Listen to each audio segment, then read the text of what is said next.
U današnjem videoradu analiziram šta je to vojska Severne Koreje prikazala na ovonedeljnoj vojnoj paradi, a što liči na ruski podvodni dron Poseidon.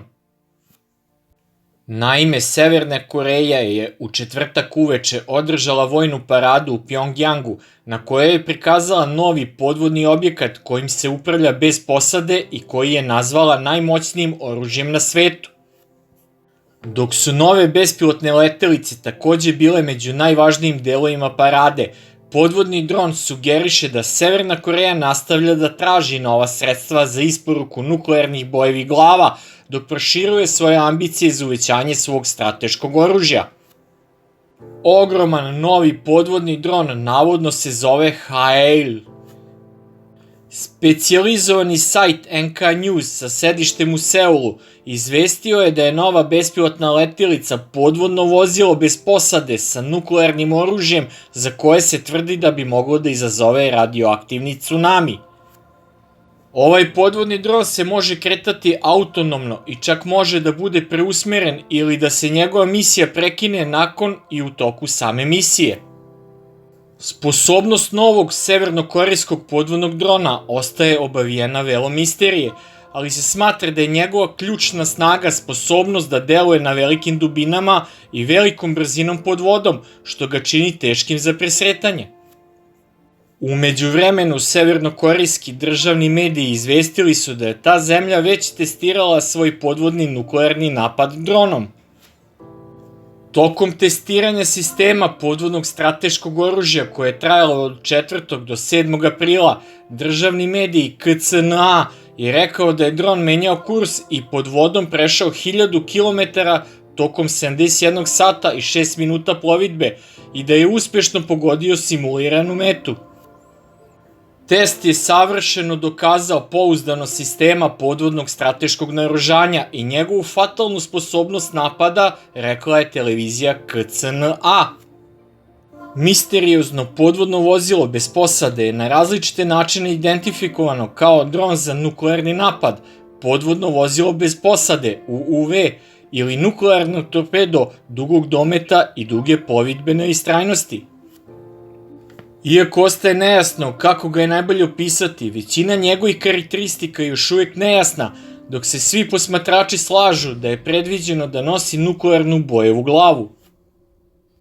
U tom smislu koncept je u velikoj meri sličan ruskom ultra dugotrenom torpedu Poseidon, koje takođe ima i stratešku namenu. Zajedno sa Poseidonom, novo severnokorejsko bespilotno podvodno vozilo ima očigledan pogon na bazi mlazne pumpe na svom zadnjem delu i sličan raspored ukrštenih kontrolnih površina, od kojih svaka ima mehanizam za sklapanje. Međutim, dok ruski Poseidon ima nuklearni pogon kao i nuklearnu bojevu glavu, severnokorejski podvodni dron se gotovo sigurno oslanja na baterijski pogon. U ovom trenutku nema dokaza da Severna Koreja radi na vrstama nuklearnih tehnologija koje bi obezbedile dovoljno mali reaktor za pogon takvog vozila. Bez obzira na to, dometi koji se odnose na severnokorejski dron koji projektuje takvo oružje protiv Južne Koreje ili čak Japana, pa čak i ako bi se zadržao neko vreme pre napada, znatno su manji od onoga za šta je Poseidon konstruisan da savlada. Novi severnokorejski dron je takođe manji od ruskog Poseidona, za koji se procenjuje da je dugačak oko 19,5 metara i prečnika od oko 1,95 metara. Još jedna velika razlika u odnosu na Poseidon je to što je rusko oružje dizajnirano da ga lansira velika podmornica projekta 09852 Belgorod, koja je najduža na svetu, dok Severna Koreja ne posjeduje ni jednu podmornicu dovoljno veliku da služi kao matični brod ovom dronu. Ovo sugeriše da bi podvodni dron morao da bude lansiran sa pristaništa ili doka, neke vrste plutajuće platforme ili možda odgovarajućeg modifikovanog površinskog plovila. Više izveštaja je identifikovalo podvodni dron kao Haeil, iako to za sada ostaje nepotvrđeno. Naziv Haeil-2 odnosi se na sličan, ali manji podvodni dron koji se pojavio ranije ove godine. U to vreme analitičari su ga takođe opisali kao odgovor Severne Koreje na Poseidona. Na osnovu snimaka obavljenih u to vreme, HAL-2 je znatno manji od Poseidona i takođe nije na nuklearni pogon. H.I. Sutton, autor i stručnjak za podmorničko ratovanje, opisao ga je više kao torpedo sa nuklearnim oružjem dugog dometa, potencijalno, ili bolje rečeno torpedo sa karakteristikama podvodnog vozila bez posade, UUV. Procenjeni podaci pripisuju HAL-2 domet od 540 nautičkih milja i prosječnu brzinu od 4,6 čvorova, što je znatno sporije od torpeda.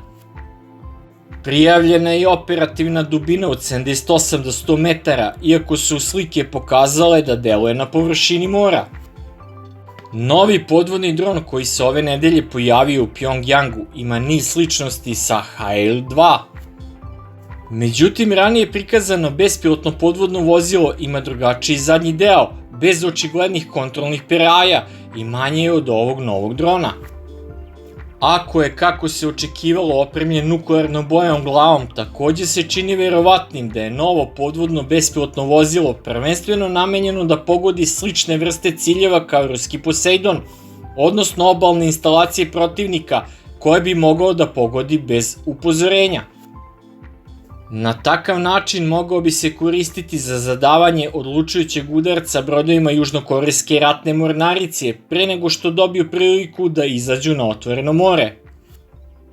Sve u svemu očigledno je da Severna Koreja povećava i proširuje moć svojih snaga za nuklearno odvraćanje i to je svakim danom sve očiglednije, ali i dalje ostaje upitno koliko bi ono bilo efikasno, a to bolje da nikada i ne saznamo.